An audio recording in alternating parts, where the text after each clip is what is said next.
Joining us now from Washington, D.C., and we're very pleased to have her, Tricia McLachlan, who is the Assistant Secretary of Public Affairs at the Department of Homeland Security. So you're pretty busy these days, huh? Yeah, absolutely, sir. You know what we're doing here, right?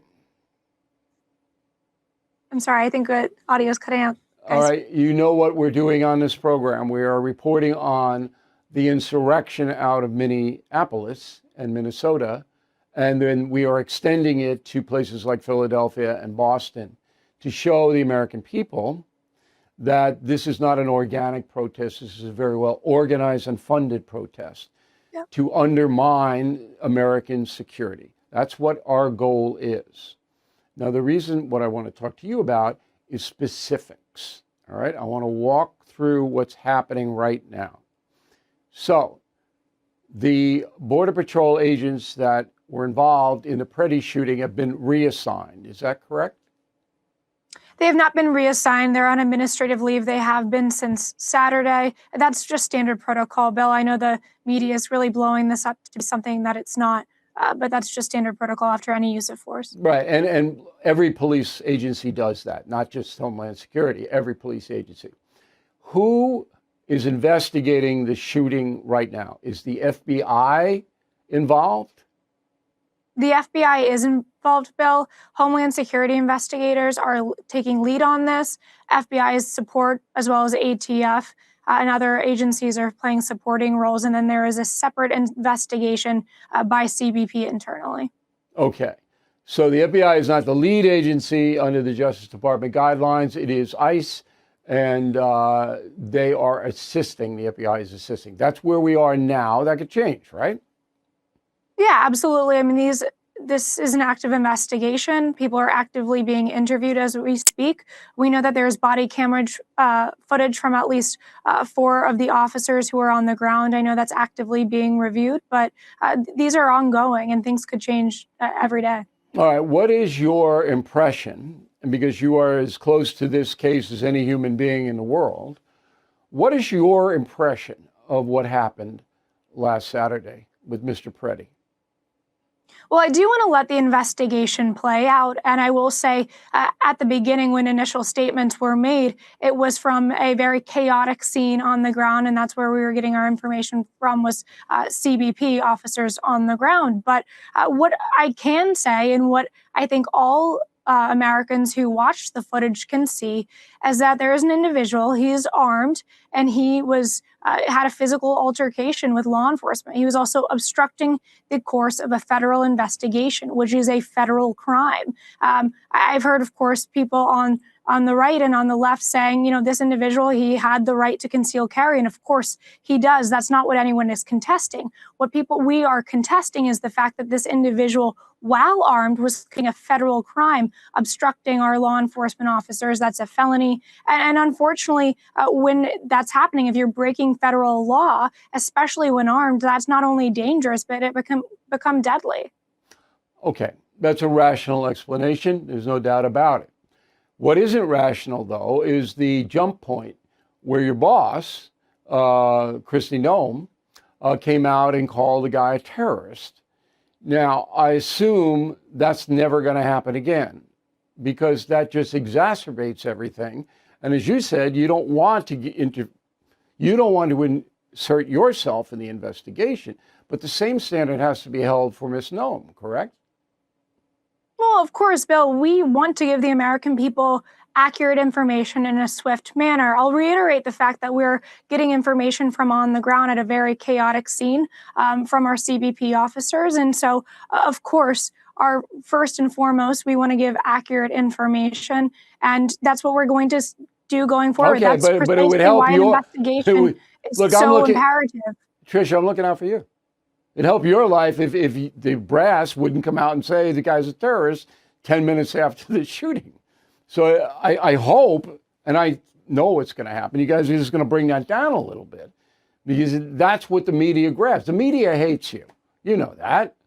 I mean, Well, of course they hate us, but they Bill, hate you. I do think one thing that's very important to note here is that we have seen a highly coordinated campaign of violence against our law enforcement on the ground there in Minneapolis. You've made note of it in your earlier comments. We've seen a 1,000% increase in assaults against our Yeah, officers.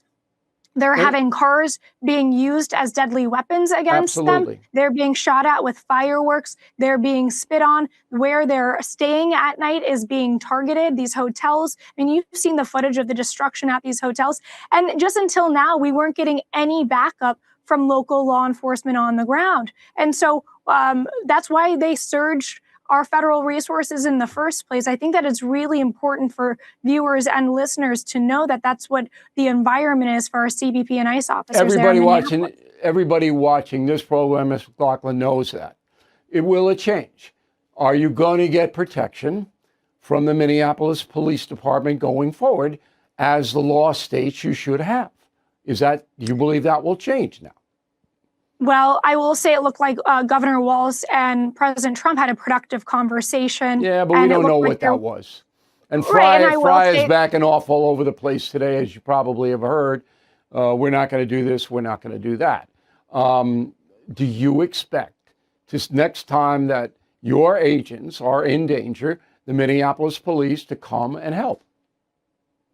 Well, what Mayor Fry said this morning certainly was not a step in the right direction. No. I will say one bright spot, Bill, is what we saw the other night when our hotel that our ICE and CBP officers were staying at that was being targeted by these anarchists, and they started destroying the property and trespassing into that hotel. Incredibly violent individuals and behavior, and state and local law enforcement did step in that single occasion and start making arrests. That wasn't Minneapolis. That was Maplewood. Totally different police department. Sure, outside of that exact jurisdiction. You're correct on that, sir. But what I'm saying is we want to see more of that state and local cooperation. Sure. That's why. Sure. That's why we're there in the first place. All right, because we don't have it. Final question. I don't know whether you know, but if you do, I hope you will tell my audience, which numbers in the tens of millions now because of YouTube. Subpoenas have been issued for Walz and Fry. They're going to have to come in and testify. They, in my opinion, are very close to, they could be indicted for subversion, for rebellion. Many laws, and you know the laws, we've cited them here. Do you know how that investigation is progressing against those two men? I cannot speak for the Department of Justice. I can only speak for Homeland Security investigators on the ground. Okay. All right. I'll take you at your word. We're working with the FBI to get some clarity on that, because this will never stop unless the federal government holds these insurrectionists responsible. Can't hold the press responsible but they're a huge part of the problem. Do you understand? You've been in this job, less than a year now. So over a year, since January 20th. Right. So do you understand why the media is so irresponsible in this country? I'm just, as somebody who's been in it for 51 years, I get staggered every day about what's happening. Do you have an opinion on that? Well, I think that they have an agenda, and I think that part of that agenda, they want illegal aliens to be in this country. I mean, for example, Bill, just a couple for your audience. I think that this is important because you will never hear this from the mainstream media. Who did DHS law enforcement arrest yesterday in Minneapolis? A criminal illegal alien from Laos convicted of homicide. Another one from Laos convicted of rape and sexual assault. A man from Vietnam convicted for sexual assault and failure to register as a sex offender. Those are just 3 individuals that we arrested yesterday in Minneapolis. And yet you are not going to hear that anywhere in the mainstream media. If you go to CNN, you go to NBC, you go to CBS, you name it, you won't read it. But the more important story is that Fry was protecting him, those people. Fry was protecting him.